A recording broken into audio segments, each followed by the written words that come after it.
Esta empresa no se hace responsable por los comentarios, conceptos y opiniones emitidos por sus conductores, productores e invitados.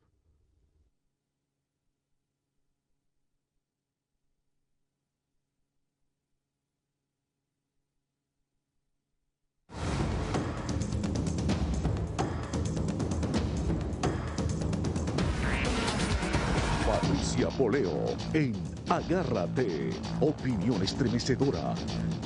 Buenas noches, bienvenidos a Agárrate. Ya lo anuncié vía Twitter. Voy a tener inmediatamente conmigo al padre de Julio César Vélez. Julio César Vélez es la persona que ha sido detenida en Venezuela, acusada por el gobierno de Nicolás Maduro de haber planificado el crimen del diputado oficialista Robert Serra. Hemos dicho en este programa que, ya lo habíamos advertido, que iban a hacer un montaje, como suele hacer el gobierno venezolano, para implicar personas, no solamente personas inocentes, sino personas que han enfrentado al gobierno de Chávez primero y de Maduro después. En este caso están tratando de implicar al expresidente de Colombia, Álvaro Uribe Vélez, a través de este joven llamado Julio César Vélez. Tenemos ya vía Skype a su padre, el señor Julio César Vélez. Buenas noches, señor Julio César. Patricia, buenas noches. Un saludo muy cordial a usted. Los televidentes. Señor Vélez, baje un poco el volumen de su computadora para que no haya el feedback que tenemos. Perfecto, vamos haciendo los ajustes. Ok, perfecto. Bueno, es que esta entrevista la conseguimos realmente casi antes de entrar en el programa. Lo primero que quiero preguntarle, ¿no? Ya su hijo, bueno, ha sido detenido en Venezuela, ya está sentenciado, usted lo sabe, ¿no? Porque basta que el presidente de Venezuela diga que alguien es culpable para que los tribunales no se atrevan a decidir de otra manera. Vamos a irnos un poco hacia atrás. ¿Desde cuándo está su hijo en Venezuela?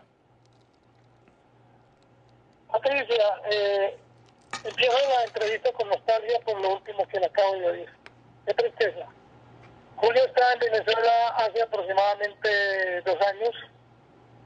Él encara una situación jurídica en la ciudad de Cúcuta, desde donde estoy hablando, y en razón a unas circunstancias de orden local que le fue revocada unas medidas de aseguramiento, y de forma inesperada, por suerte, después de revocarle, volvieron y le dieron medidas de aseguramiento, y él consideró en su momento que no había ciertas garantías que necesitaba para encarar el proceso, y consideró que iba a encarar el proceso, pero por fuera, porque los abogados siguieron en el juicio y el juicio sigue adelante. Tiene aproximadamente 2 años de estar en Venezuela, estuvo por Rubio, estuvo por el Táchira, y hace más de 1 año está en Caracas. Estaba en Caracas.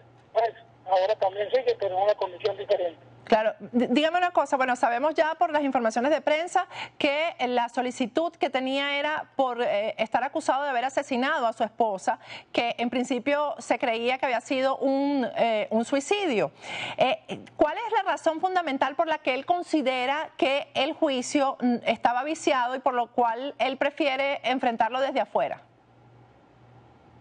Patricia, por 2 oportunidades le reitero, un juez de garantías le dio la libertad a Julio porque él se presentó desde el principio del juicio.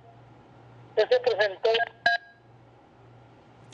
Ya, creo que iniciado el proceso, y acá le dieron una medida de aseguramiento en sitio de reclusión. Posteriormente los abogados presentaron unos escritos y le revocaron esa medida. Luego nuevamente le dan otra medida de aseguramiento. Luego nuevamente le revocan esa medida de detención. Entonces él consideró que no habían garantías, que estaban manipulando el proceso porque se volvió un proceso político aquí en Cúcuta también en el nivel local.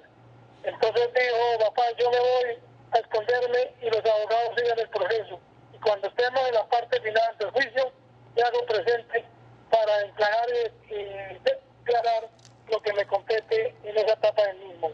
Por esa razón él estaba en Venezuela escondido. Desafortunadamente en esas condiciones que le acabo de explicar. Es decir, que el juicio avanzó en ausencia. Dígame una cosa, ¿qué relación existe o existió entre Julio César Vélez, su hijo, y el expresidente de Colombia, Álvaro Uribe Vélez? Patricia, Julio Vélez González ha sido 2 veces electo concejal del municipio de San José de Cúcuta, que es la capital del departamento norte de Santander. Ha sido elegido en el partido de la U cuando el señor Álvaro Uribe Vélez fue elegido presidente de Colombia por primera vez. Y en la segunda oportunidad que hubo reelección, Julio Vélez González fue elegido por el partido de la U, también como concejal de Cúcuta. Pero yo quiero recordarle a usted que en esas oportunidades el partido de la U nació como desmembrándose del Partido Liberal. Y el presidente Uribe fue quien encabezó como candidato a la presidencia a nombre del partido de la U esa aspiración, la cual logró por 2 oportunidades consecutivas. Luego el presidente Juan Manuel Santos es candidato a la presidencia de la República por el partido de la U. Nuevamente Julio Vélez aspira al consejo y es elegido concejal por el partido de la U. Hoy en día está suspendido por el partido de la U a raíz del proceso que se adelanta en la ciudad de Cúcuta en su etapa de juicio con una demora increíble. Pero en las últimas elecciones, cuando el presidente Álvaro Uribe decide crear el Centro Democrático, Julio Vélez... Discúlpeme, esta última parte es que tenemos problemas con el audio. Esta última parte no se oye y es muy importante. Usted dice que cuando se creó el Centro Democrático... Se retira automáticamente del Centro Democrático, ya no hace parte del Centro Democrático, ni hace parte del equipo de trabajo de Álvaro Uribe, y nos vamos todos a trabajar con Juan Manuel Santos. Y vamos para el Partido Liberal, que fue uno de los partidos que apoyó a Juan Manuel Santos. O sea que no se entiende cómo no lo relacionan con Juan Manuel Santos, sino con Álvaro Uribe, porque lo que dice Nicolás Maduro es que su hijo es la mano derecha del presidente Álvaro Uribe. Eso es correcto, estamos asombrados porque no nombran a Juan Manuel Santos cuando Julio Vélez González fue una de las figuras importantes en cuanto a trabajo político en la ciudad de Cúcuta, capital del departamento. Ah, pero imagínense qué sorpresa. Esto no lo sabía yo, que estuve conversando bien con usted antes de entrar al programa. Es una sorpresa para mí, creo que para todos los televidentes que nos ven en Colombia, sobre todo, y en Venezuela. Dígame una cosa, ¿usted sabía o su hijo tenía alguna información de que podrían relacionarlo con el crimen de Robert Serra? No tenía ninguna información. Absolutamente sorprendido quedó el día martes en la noche, cuando por televisión y en cadena se conoció la información que dio el presidente Maduro. No solamente sorprendido, lleno de pánico y de miedo, buscó cómo llegar a la ciudad de Cúcuta para presentarse acá, porque me dijo llegando como a las 11 de la noche: papá, aquí han montado una cosa que no entiendo, pero esto es terrible, yo me voy para Cúcuta mejor y allá me entrego, porque me siento ya protegido allá en la ciudad de Cúcuta frente a lo que está sucediendo acá en Venezuela. ¿Él había tenido alguna vez alguna relación con algún político en Venezuela de la oposición? Porque también están relacionándolo con un diputado de la oposición de extrema derecha, etcétera. ¿Alguna vez tuvo relación con alguien en Venezuela relacionado con la política? Patricia, absolutamente ninguna relación política ha tenido mi hijo durante su vida con políticos de Venezuela. Dígame una cosa, cuando él se comunica con usted, estamos hablando martes en la noche, tomó la decisión de trasladarse y en este traslado es donde lo capturan. Sí, es correcto, él se trasladaba para Cúcuta a presentarse. Yo estuve toda la noche esperando que hiciera su arribo a ver dónde venía y teníamos ya más o menos preparado para que con la asistencia del defensor del pueblo y la Personería Municipal de Derechos Humanos hacer la presentación y que él se entregara. Pero desafortunadamente fue capturado y es víctima de lo que todos conocemos que nos tiene totalmente asombrados a toda la ciudad de Cúcuta y a todo el país, porque he sentido una solidaridad total en toda la ciudad. Bueno, porque se sabía que el montaje venía, señor Vélez, se sabía que venía una mentira. Lo que me imagino usted jamás le pasó por la cabeza es que su hijo iba a estar metido en esa mentira, ¿no? Porque además todo va dirigido es a señalar al expresidente Álvaro Uribe. Dígame una cosa, después de la captura, ¿usted ha podido conversar con su hijo? No, Patricia, absolutamente nada. Desde las 11 de la noche del martes... ¿Se fue el audio otra vez? Discúlpeme, es que parece que... Ajá, dígame. Desde ese día, martes 11 de la noche aproximadamente, no he vuelto a tener ninguna oportunidad de hablar con él. ¿Ha tenido usted conversaciones con algún abogado que lo vaya a asistir en Venezuela? Pues no, he tratado de hablar con algunos abogados, pero ando sorprendido y además asustado. Unos me dicen que ellos no son parte del gobierno y que no se meten en ese caso porque es contra el gobierno y eso es un manejo que no se puede hacer. Otros son de la oposición y no saben qué hacer.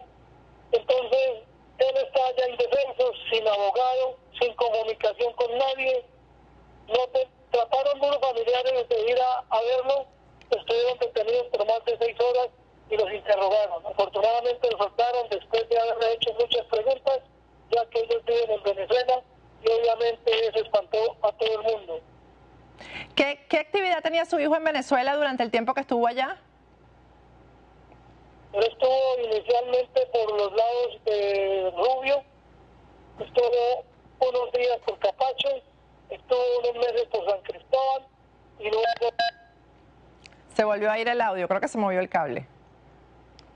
¿Me escucha, señor Vélez? Sí, Patricia. Él estuvo por Rubio, por Capacho, por el San Cristóbal y por Caracas. ¿Y tenía alguna actividad económica o algo? También dicen que lo capturaron con una identificación falsa. Patricia, él no tenía ninguna actividad. Él vivía como un animalito escondido y poco salía. Solamente en Caracas logró todos los días, de lunes a viernes o sábado, ir a un gimnasio cerca del apartamento donde vivía.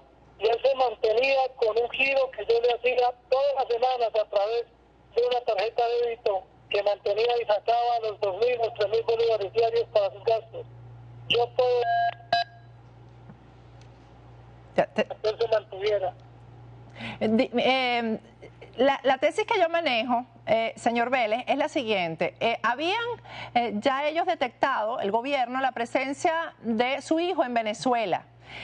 Y cuando extraditan al Colombia, cuando lo deportan a Venezuela, a este sujeto que sí participó del crimen, planifican o negocian con el Colombia para que denuncie que su hijo estaba involucrado, que su hijo fue quien les pagó para matar a Robert Serra, y como ya lo tenían ubicado a su hijo, inmediatamente hicieron la detención, porque no se entiende cómo fue tan rápido esto, ¿no? Descubren un día que supuestamente su hijo fue el autor intelectual y al día siguiente lo capturan, ¿no?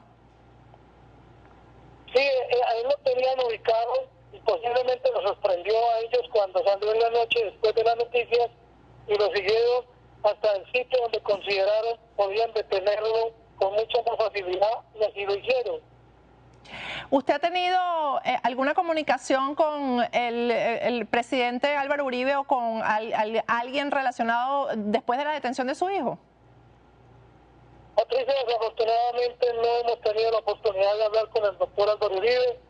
Yo lo he hecho con los medios de comunicación locales y nacionales.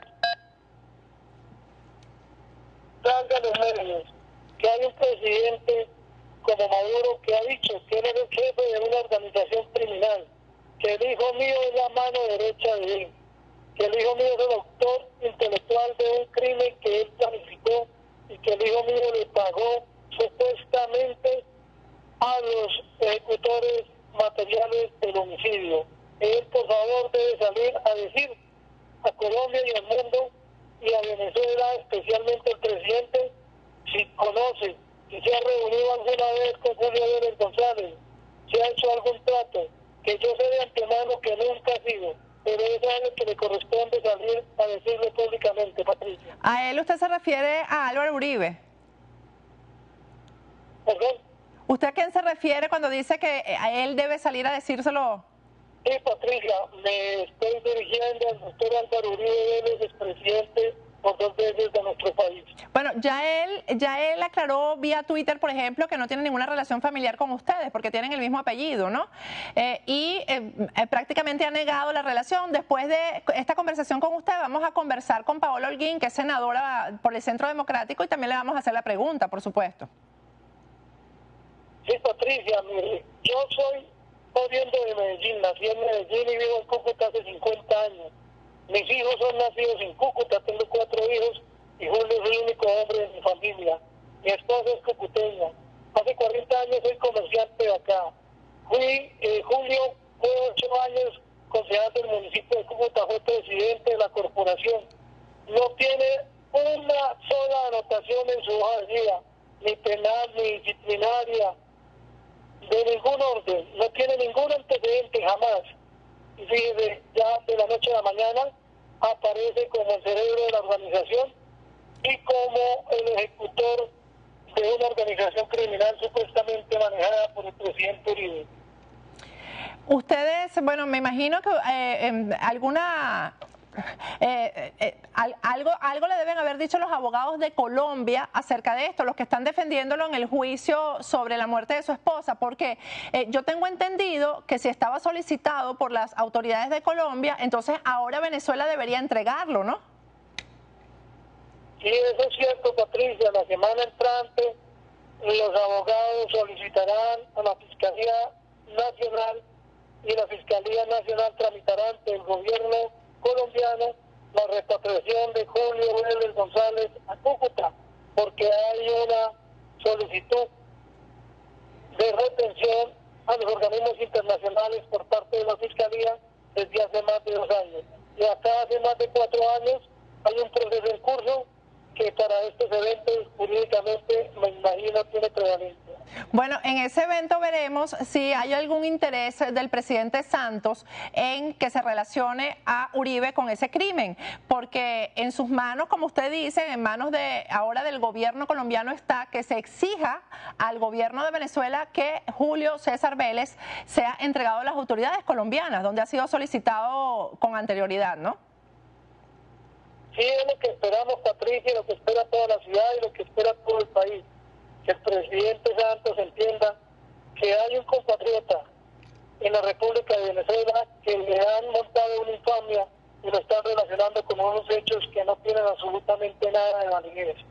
Y que él tiene que salir a defender a ese colombiano. Él debe ser solidario en estas circunstancias y salir a reclamar a ese compatriota para que venga al país y encare el proceso que se le lleva acá hace 4 años y se le desatienda este montaje infame e injusto que están haciendo con este hijo mío. Bueno, señor Vélez, yo le agradezco muchísimo habernos atendido. No sé si quiere agregar algo más que quiera que se sepa. Sí, Patricia, Julio en la ciudad de Cúcuta es una persona que conoce toda la ciudad por su gestión al frente de la corporación y del Consejo de Cúcuta, pero que además Julio Vélez González es una persona inocente y necesitamos que el doctor Álvaro Uribe salga realmente a decirle a todo el mundo y a Venezuela que es una infamia porque no tiene ninguna relación con Julio Vélez González. Es un odontólogo de profesión, es un muchacho que está perdiendo parte de su vida, su familia está destrozada y nos han montado esta infamia que nos tiene confundidos, preocupados y muy tristes, Patricia.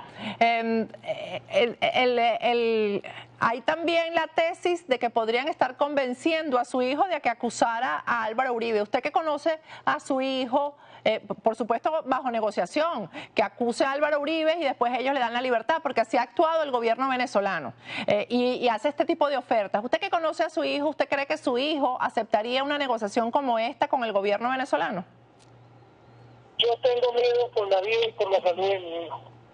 Él entró sano porque es una persona que pueden averiguar en el edificio del condominio donde vivía con los encargados de la vigilancia. Asistía todos los días a un gimnasio a conservarse y a prepararse física y a estar bien físicamente. Y tengo miedo que empiecen a presionarlo, tengo miedo que empiecen a hostigarlo físicamente y casi obligarlo a que firme y confiese algo que no ha hecho. Pero conozco a ese hijo de familia y espero, confiado en que él siga manteniendo su carácter, la verdad y nada más que la verdad. Bueno, señor Vélez, muchísimas gracias. Después de este segmento vamos a conversar con la senadora Paola Holguín y le vamos a hacer llegar la solicitud que usted está haciendo de que el expresidente Álvaro Uribe aclare esta situación a nivel, aunque sabemos que esto es como usted lo está diciendo. Me imagino que hay pruebas de la actividad política al lado de Juan Manuel Santos, de su hijo, ¿no? Sí, es correcto. Hay pruebas de la actividad política cuando fue elegido por primera vez. Hay fotos. Además, la clase política de Cúcuta, los senadores, los representantes, la clase política del departamento, dan fe de ello. Y he recibido llamadas de solidaridad. Incluso toda la encargada de relaciones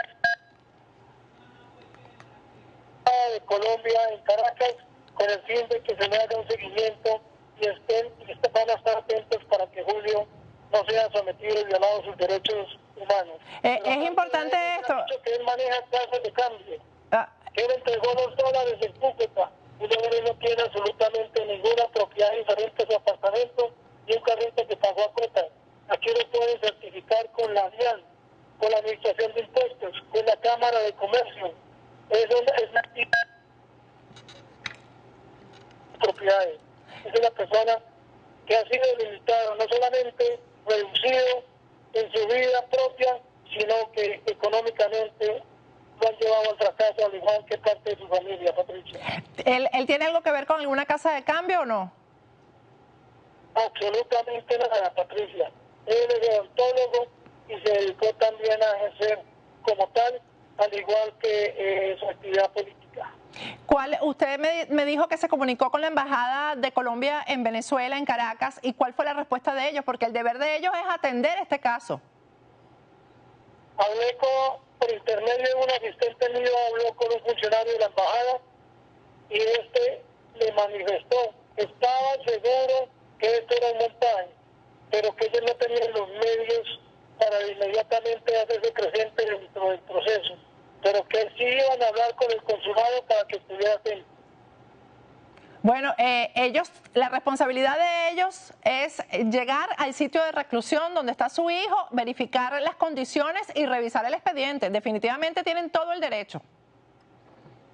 Es correcto, Patricia. Y aprovecho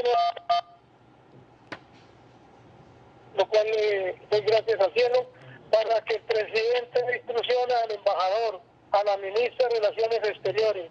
Y por favor, hay un colombiano que le están haciendo un montaje infame y lo asistan allá, porque nosotros nos da miedo ir, y los abogados también. Yo creo que se le fue la mano al gobierno venezolano en esta oportunidad con esto de los montajes, señor Vélez.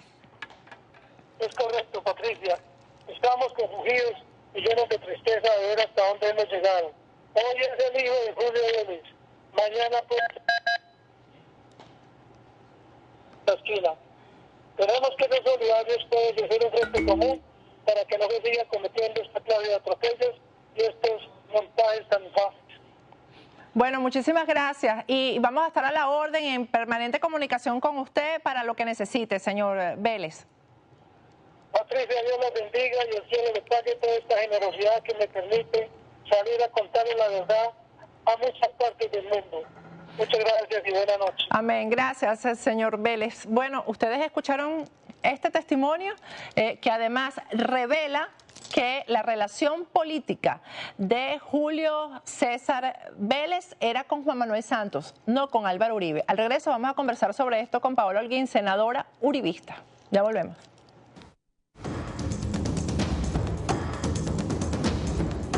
Agárrate con Patricia Poleo. Con Patricia Poleo. Regresamos con Agárrate, ya tenemos vía Skype a la senadora Paola Holguín. Paola Holguín es del Centro Democrático, está con nosotros, tenemos muchos temas que hablar con ella el día de hoy porque Colombia es noticia en varios aspectos. Buenas noches, senadora, ¿cómo está? Buenas noches, Patricia, un saludo para ti y todos los televidentes a esta hora. Paola, acabo de conversar con el padre de Julio César Vélez, que está preso en Venezuela, supuestamente por haber planificado el crimen de Robert Serra. Por supuesto, planificado este crimen por instrucciones de Álvaro Uribe, según ya lo han señalado directamente, ¿no? Una de las cosas que dijo el señor Vélez Trillo es que en ningún modo trabajó políticamente su hijo con Álvaro Uribe, sino con Juan Manuel Santos, incluso cuando ya había habido la separación de los partidos, es decir, que andaba Juan Manuel Santos por un lado y el presidente Uribe por el otro lado. Esto para mí fue una sorpresa, pero yo no lo sabía. De hecho, lo que ha dicho el padre de este joven es que ni siquiera conoce al expresidente Álvaro Uribe. El expresidente Álvaro Uribe hoy puso un trino que yo creo que define claramente lo que está pasando. Dice, en Colombia hay muchos Vélez, en Venezuela apenas un cabello, narcotraficante, corrupto, matón, dictador y cobarde. Ahí lo tenemos en cámara. La verdad es que no hay una relación con este joven y yo creo, Patricia, que nadie mejor que usted ha denunciado todos los montajes de la dictadura de Nicolás Maduro y además las mentiras que hay alrededor del caso de Robert Serra. Bueno, eso lo hemos conversado con anterioridad y veíamos venir esta situación, ¿no? Una de las cosas importantes que conversé con el señor Vélez, Paola, es que se supone que Colombia debe pedir por extradición a el joven Julio César Vélez porque está solicitado por las autoridades colombianas y esto es potestad, por supuesto, de la justicia colombiana, pero además del gobierno. El gobierno debe hacerlo como Estado porque primero que es un connacional, es un colombiano y está solicitado por las autoridades colombianas. Sí, eso ya compete al gobierno de Juan Manuel Santos.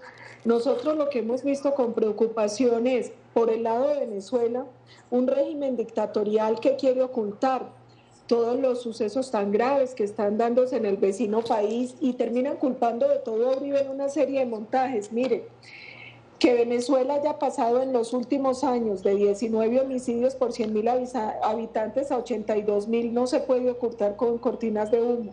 El desabastecimiento de alimentos no se puede ocultar con cortinas de humo. La cantidad de presos políticos y las violaciones permanentes a los derechos humanos por este régimen no se pueden ocultar con cortinas de humo. Nosotros esperamos que se den los procedimientos pertinentes en materia judicial, pero aquí sobre lo que se tiene que llamar la atención es sobre un régimen que viola los valores democráticos, que viola los derechos humanos y que permanentemente está levantando y con infamias, con mentiras, cortinas de humo para ocultar una realidad que hoy vive el pueblo venezolano y que es responsabilidad del régimen de Nicolás Maduro.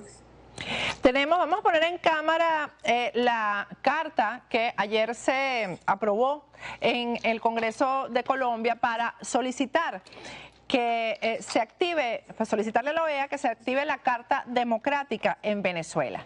Ustedes, por supuesto, fueron protagonistas de esto, el Centro Democrático. Está la firma, vamos a mostrar la firma del expresidente Álvaro Uribe. Ahí tienen ustedes la firma del expresidente Uribe y, por supuesto, firmas de miembros, pues senadores, congresistas del Centro Democrático. ¿Qué otro sector político en Colombia apoyó esto, Paola?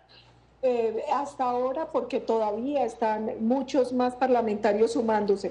Lo primero que es importante aclarar es que esta es una carta dirigida a Luis Almagro, el nuevo secretario general de la OEA, que fue una iniciativa de la representante a la Cámara del Centro Democrático, María Fernanda Cabal, del expresidente Álvaro Uribe, pero que la han acompañado varios sectores políticos del país, miembros del Partido Conservador, del Partido Verde, de distintos sectores políticos y seguramente serán muchísimas más las firmas.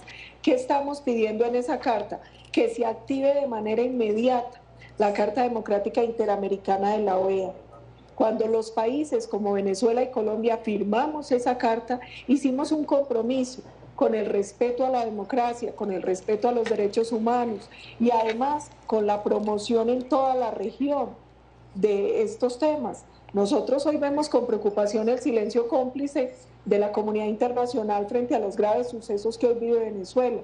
Nosotros estamos reclamando que la carta se active y el que en la propia carta, en los artículos 18, 19 y 20, está claramente establecido el procedimiento con el que se debe enfrentar cuando un Estado está viviendo el grave deterioro en la institucionalidad democrática como lo vivió hoy Venezuela. Ahora, ¿en cuánto tiempo esto debería de tener una respuesta? Eso debe tener como unos lapsos, ¿no? Nosotros lo que estamos pidiéndole al secretario general de la OEA es que nos envíe informes y reportes sobre hasta qué punto viene avanzando el estudio de esta carta, donde parlamentarios de distintos partidos de Colombia hacemos la solicitud de activación de esa carta democrática, teniendo en cuenta y denunciando primero la grave violación a derechos humanos, la grave crisis humanitaria que hoy se está viviendo en Venezuela, las dificultades que están enfrentando los presos políticos. Y le hacemos una pregunta a la OEA: ¿cuántos muertos más hacen falta para activar la carta? Y hacemos una pregunta a los gobiernos democráticos internacionales: ¿van a dejar que los presos políticos en Venezuela se conviertan en mártires antes de reclamar que se cumplan los compromisos internacionales que ante la Organización de Estados Americanos y las Naciones Unidas tenemos los países que somos miembros?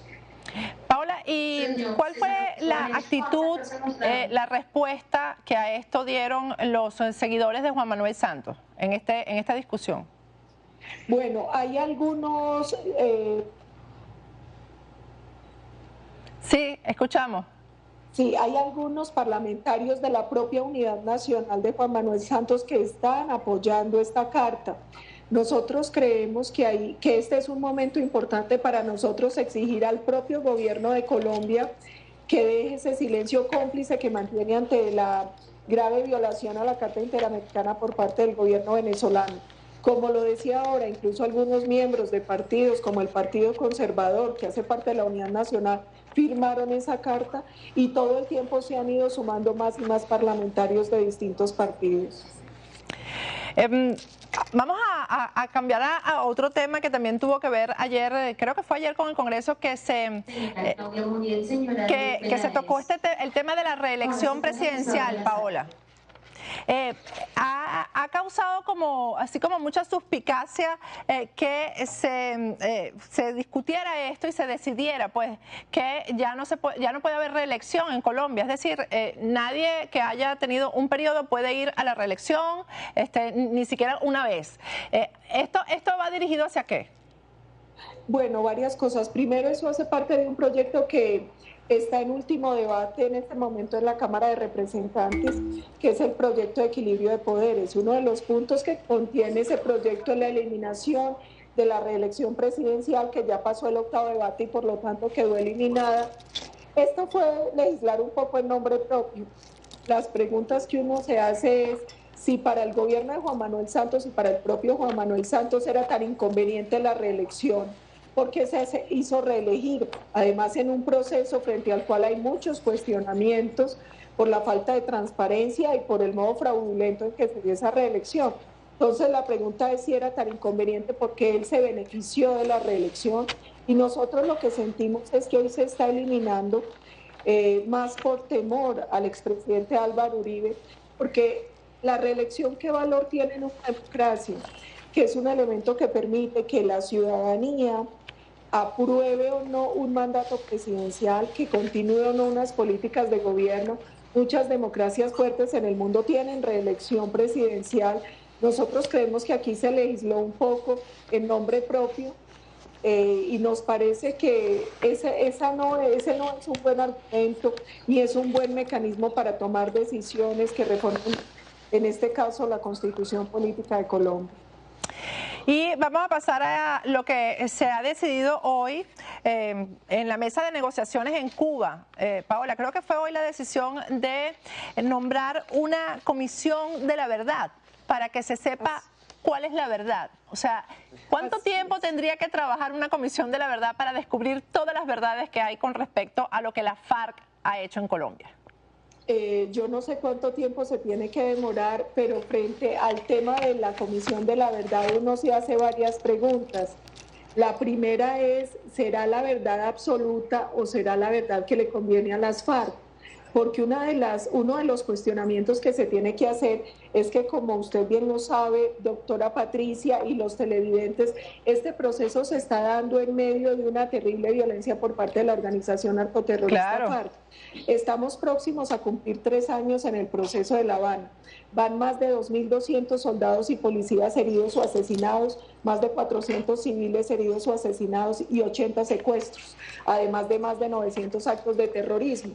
La pregunta que uno se hace es, cuando el país está viviendo estas condiciones, una organización que cada vez está más armada, que continúa cometiendo este tipo de actos, que continúa extorsionando, traficando drogas, reclutando menores, ¿hasta qué punto sí va a actuar con independencia esa Comisión de la Verdad? ¿Hasta qué punto las víctimas de las FARC van a ser capaces de declarar contra ellos y sobre todo sus crímenes, y más cuando la propia organización terrorista de manera cínica no se han reconocido como victimarios y dicen que ellos en realidad son víctimas y que el gran victimario es el Estado?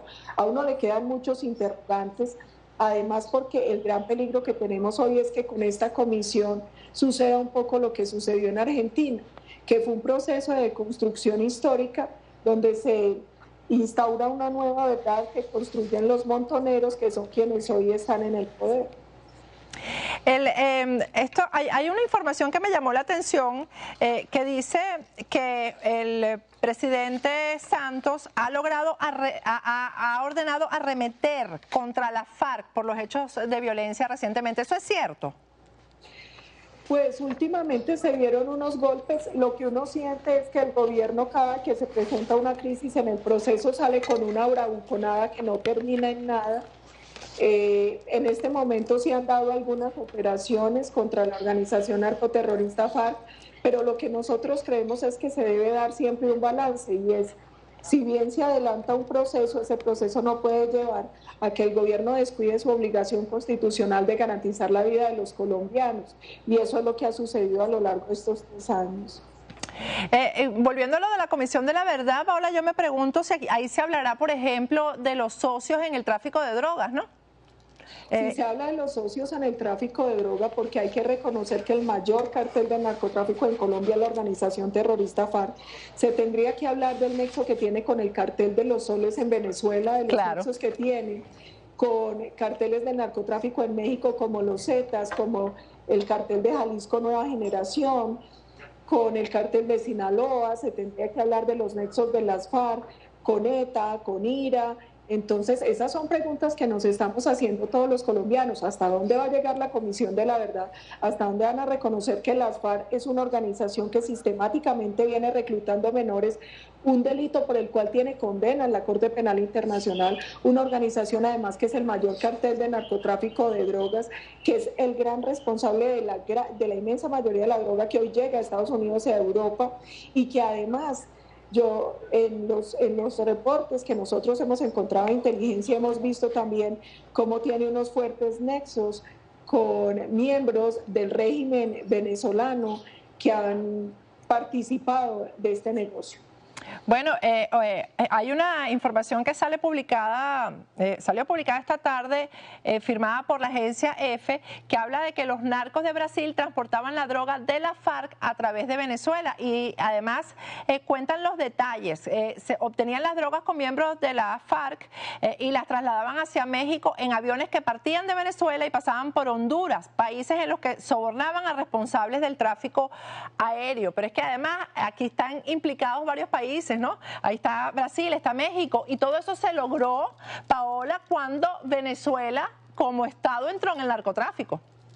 Y ahí hay una cosa muy importante que vale la pena resaltar, y es que la mayoría de trazas aéreas de la droga de Colombia hoy pasa por Venezuela, y eso también está clarísimo y eso también se tiene que denunciar. De hecho, hace pocos días en Colombia, una avioneta que iba cargada de droga, que salió de Venezuela y iba para Centroamérica, cayó en el Mar Caribe. Entonces, pruebas hay muchas de cómo se está manejando el negocio del narcotráfico, del vínculo que se presenta entre la organización narcoterrorista FARC, entre miembros del régimen de Nicolás Maduro en Venezuela y otras organizaciones de narcotráfico en el mundo. Bueno, Paola, muchísimas gracias. Espero que sigamos comunicándonos porque esto pica y se extiende. Vamos a ver cómo funciona esa comisión de la verdad. Yo los puedo ayudar. Yo los puedo ayudar con algunas verdades. Doctora Patricia. Gracias, Paola. Muchas gracias a ustedes y les reiteramos desde acá, desde Colombia, toda la solidaridad con el pueblo venezolano y vamos a continuar exigiendo que se cumpla la Carta Interamericana. Gracias y muchísimas gracias en nombre de Venezuela, de verdad, por lo que ustedes están haciendo. Muchísimas gracias. Bueno, vamos a ir a un corte y al regreso vamos a tener temas más ligeros, pero ustedes han podido ver en estos dos segmentos del programa cómo salen las verdades y cómo cada día el régimen de Venezuela, el régimen de Nicolás Maduro, queda como un mentiroso y como un tramposo a nivel mundial, porque las verdades no se pueden ocultar. Ya regresamos.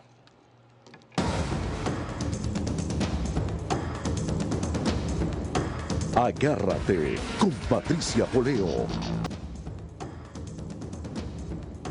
Agárrate con Patricia Poleo. Bueno, duros temas hemos tocado el día de hoy. Vamos a aliviarnos un poquito con grandes venezolanos. Están aquí conmigo. Pues primero debería ser Flor Núñez. Primero las damas. Pero yo no soy Flor Núñez, no señales para acá. Bueno, dije, no, yo señalé para allá, mírame la mano. Flor Núñez, Carlos Mata y... Tú eres el más jovencito, déjame buscar el nombre, aquí necesito una chuleta. Fran Medina. Fran Medina. Los tres tienen Té para Tres, una obra de teatro que está siendo súper exitosa aquí en el Paseo de las Artes, pero vamos a comenzar este segmento recordando a otro, bueno, no era venezolano, pero era como si fuera venezolano. Alejo Felipe, actor, bueno... Canario de nacimiento. Isleño de nacimiento, exactamente, bueno, actor de teatro, televisión, ahí tienen ustedes algunas imágenes de sus características. Hoy en la madrugada falleció en Venezuela. Sí. ¿Qué recuerdas de Alejo Felipe? Muchos recuerdos maravillosos, un gran compañero, además un extraordinario actor, un actor que se perdía de vista, Así es. una fuerza extraordinaria, pero lo que tenía de esa presencia escénica la tenía de lo de un bella ángel, persona que era. un ángel que tenía. Además era un hombre muy inteligente, muy documentado, muy crítico, y yo tuve la fortuna de trabajar con él el año pasado, porque yo fui a hacer una novela en Televen, Nora, con una protagonista, Carla Estrada, y él era mi abogado, mi gran amigo, era en la trama quien me defendía de Daniel Lugo, que era mi ex esposo y todo aquello. Entonces las escenas que hicimos, Alejo y yo, fueron realmente de pronóstico. Yo recuerdo que el día que grabé con él por primera vez, yo pedí a todos los del elenco un aplauso para él, por los primeros actores. Me dijo, gracias, Flor. Y yo lo veía así, muy delgadito. Sí, ya estaba enfermo. Ya estaba enfermo porque fue cáncer en los pulmones. O sea que sí, Sí, fumaba mucho. Fumaba mucho. Pero bueno, yo lo conocía en Radio Caracas, lo había visto en teatro y trabajamos mucho al principio e hicimos una gran amistad. Era un hombre, además, es un hombre brillante, un hombre preparado, un hombre que leído. Qué suerte hemos tenido en Venezuela y ahora aquí en la Florida, en Miami sobre todo, tenemos más suerte todavía porque ustedes se están viniendo para acá y nosotros los estamos disfrutando. Yo tengo que decirlo, lamentablemente. Envídennos desde allá porque ya nos están viendo en Venezuela. Yo tengo muchos años viviendo fuera de Venezuela, lo que pasa es que cada vez iba a trabajar para allá, pero por trabajo, no por nada, sino primero en España, después en Argentina, después en Nueva York, y ya en Estados Unidos tengo 19 años. Pero este ambiente que hay ahora nunca lo había habido, ¿no? Mi sueño era volver a Venezuela y cada vez... Bueno, es el sueño de todos, no. Vamos a volver, ya vas a ver que sí. De eso no vamos a hablar aquí. Si no nos estamos trayendo un poquito de Venezuela para acá, por lo menos. Sí, no volvemos, nos estamos trayendo a Venezuela un poquito para acá. Y uno va a ese paseo de las artes y ese ambiente, uno siente de verdad que usted que está otra vez en la Caracas de antes, en la Caracas los festivales de teatro, cuando la sabrosura de... Venezuela es su gente y al final creo que la estamos haciendo aquí. Nos estamos viendo todo y nos estamos trayendo a Venezuela en el corazón. Sí, bueno, yo hubiera querido traerme no solamente la gente, sino un pedazo del Ávila. Por ejemplo. Yo me hubiera traído la playa. Exacto. Ay, donde busque no hay ninguna como la de Venezuela. Pero bueno, si vamos a volver, créeme que vamos a volver. Té para tres, ¿de qué se trata T para tres? Bueno. Además escrita, déjame decirte, porque bueno, escrita por uno de mis muchachitos. Fue mi alumno en la universidad, Juan Carlos Duque, pero fíjate. bueno, ha crecido tanto y de verdad que... Fíjate, no sigue la misma estatura. Pero yo siempre supe, porque además siempre lo detecté, que iba a ser un gran profesional y lo es. Sí, de verdad que... Sí. ¿De qué se trata T para tres? Bueno,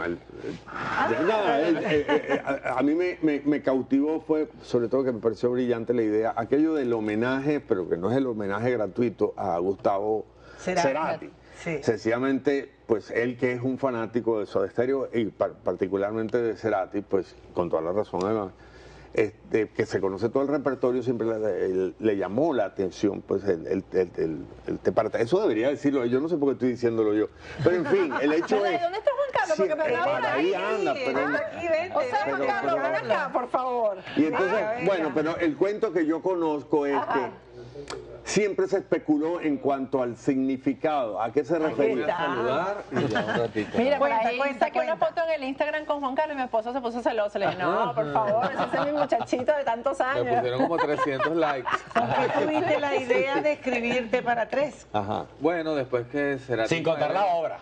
Sin contar la obra. Después que Cerati muere, fue que me enteré de que iba realmente la canción, cuál era la historia verdadera.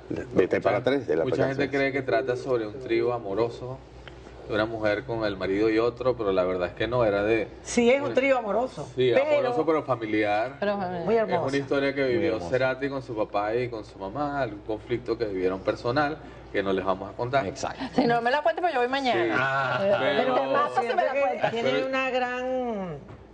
Muy humana. Y algo que me encanta, que es ese pase de la comedia, que se parece tanto a la vida real. Esa pregunta ¿no? te la iba a De ir hacer, y porque hay venir. gente que cree que es comedia y no es comedia. Me dicen que Tiene tiene de de todo. todo. Tiene de todo. Exacto, que no es Tiene de todo. específicamente una Tiene de todo. comedia Es exclusivamente. muy venezolana, porque se parece mucho a nosotros. Nosotros vivimos evadiendo siempre. Mientras más problemas tenemos, le buscamos un chiste y así vamos. Sí, bueno, y los cubanos también, así que los cubanos somos así como un No, poquito... pero es que hay ¿ah? mucho público colombiano, cubano, Sí. argentino también. Sí. Bueno, ha sido Bastante toda una venezolano, revolución, déjame decirte la crítica del día del No estreno. digas esa palabra. Porque además Una ustedes maravilla. estrenaron la sala grande del No, Paseo de las chico. Artes, ¿no? Con esta No nos obra. debemos quitar ni la palabra ni los colores. sé. ¿Qué va? Ay. La sala, creo que la estrenaron ustedes, la sala que es Sí. para es que porque Bueno, esto se había hecho ahí otra Se llama obra. Gladys Cáceres. La esa primera sala. obra de una la ola que primera, se presenta. exacto. Pero es la Una obra primera completa. obra, exactamente. Completa, una obra completa, de un Exacto. formato de una obra que se hace en esa y sala. siempre full, creo que tiene esta es la segunda semana, ¿no? Sí. Mañana No, empieza la empieza segunda mañana semana. la segunda semana. La verdad fue increíble porque de verdad fue un furor, porque yo creo que también Cerati mueve masas y lo está probando con este homenaje yo digo que es un homenaje a un maestro hecho también por maestros, porque por lo menos para mí que soy nueva generación, para mí es un gran honor trabajar con estos maestros que son Muchas Carlos y... Mira, eso te iba No, a pero decir. déjame decirte algo. Eso te iba a decir. Ahí estás Sí. aprendiendo pero un montón, Sí. ¿no? No, Sí, pero la déjame verdad. decirte que él hace un muy buen trabajo. Fíjate que siendo mucho mayor que yo, hace de mi hijo. Y se le cree, se puede creer eso. Y yo se lo creo. Yo digo, ¿verdad? Me parecía. ¿Cómo lo Imagínate, logró? yo llegué a trabajar con estos dos maestros. Bueno, él se molesta porque dice que él es más joven del grupo. Pero bueno, es que así Bueno, son. los Bueno, y demás- nuestro- ¿Quién escogió el elenco. Y me nuestro encantó. productor, que ha sido el artífice de todo Un esto. saludito aquí. Fue él el que De escogió el elenco. Nuestro Sí. querido productor Pasa por aquí, Reinaldo pasa para que te Durán. vean también. Ay, es que no le gusta mucho mostrarse, pero aquí está. Bueno, y tienen ustedes el equipo El equipo completo, sí, de sí. verdad No, ha sido un bueno, éxito. también está Franco, que ha hecho toda la parte Saponaro. gráfica, que ha hecho Que maravilla. fabulosa parte Está gráfica. el maravilloso Miguel Matos. Miguel Matos, Que nos el ayudó esposo tanto, de sí. Nos ayudó Miguel Ángel Matos. Y también está Osvaldo Strongoli, que generosamente artífice tuvo la de algo osadía. de ayudarnos. Ella no, porque ella es bailarina bailar tango. natural, pero de montarnos un tango allí. Ay, les dieron sí, la coreografía y eso. ¿Y cómo te Sí. defendiste ahí? ¿Qué tipo de Pero Bueno, tú de tango bueno. sí me imagino que nada que ver, ¿o sí? No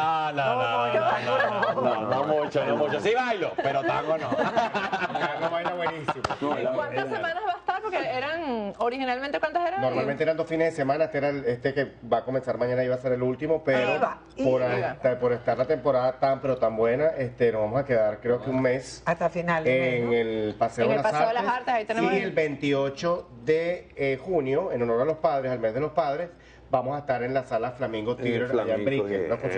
Bueno, esa también voy porque yo soy papá y mamá. Esa también voy. Yo digo lo mismo, es que mi mamá es igual. Mi mamá es el mejor papá que yo he tenido. Va a venir Orlando y Tampa. Orlando, Tampa, así que no se pongan celosos los que están viendo No, que Orlando y Tampa son 2 amigos nuestros, una pareja. Que va mañana para la función. No se pongan envidiosos que solamente es Miami porque también van para allá. Vamos a darle las gracias también a la gente del Paseo de las Artes. Paseo de las Artes. Eso es fabuloso, muy sabroso. Una idea maravillosa. Miguel Ferro, la señora Ángela Esquivel y por supuesto también nuestro patrocinante estrella, el señor Horacio Di Grazia, que vamos para allá a comer. Lo que hacemos es comer en este país. Y quiero pedir disculpas públicamente a Angelina Jolie, que ha ido y no ha conseguido entrar. Angelina, te prometo. Vuelve mañana, inténtalo mañana. Mañana yo te prometo. Mira, Angelina, ve con el vestido con la pierna afuera a ver si te dejan entrar. ¿Oíste? Los quiero mucho. De ver tú sabes, la asistencia de la gente cada vez más al teatro y la emoción de decir gracias por traernos buen teatro. Eso es maravilloso. Eso yo lo agradezco de verdad. Eso me hacía muchísima falta. Ya tengo superada esa etapa, por lo menos ese aspecto de que en Venezuela iba mucho y ahora aquí ya tenemos también Y te quedas cerquita aquí en el Doral, el Paseo de las Artes. Bueno, yo me despido hasta mañana. Nicolás Maduro el domingo va a reunirse con el Papa y nosotros mañana vamos a darle un poquito a la memoria, recordando todos los dulces que tanto Chávez como Maduro le han tirado a la Iglesia Católica. Hasta mañana. Ay, sí. Agárrate. Esa perlita. Patricia Poleo en Agárrate, opinión estremecedora.